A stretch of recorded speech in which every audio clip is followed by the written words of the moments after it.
AP Congress పార్టీలో అభివృద్ధి కలయిక సీనియర్లు జూనియర్ల మధ్య సఖ్యత ఎలా ఉన్నా ఒకరిపై ఒకరు కత్తులు నూరుకునే పరిస్థితి మాత్రం స్పష్టంగా తెలుస్తోంది.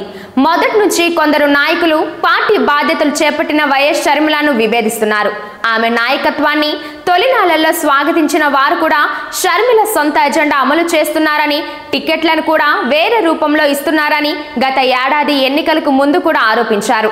అయితే పార్టీలో ఏమాత్రం మార్పు రాకపోవడంతో చాలా మంది షర్మిల నాయకత్వాన్ని హర్షించడం లేదు. షర్మిల తన సొంతంగా పార్టీ అధినాయకత్వాన్ని ఒప్పించి తనకంటూ స్థానిక నాయకులను ఏర్పాటు చేసుకున్నారు.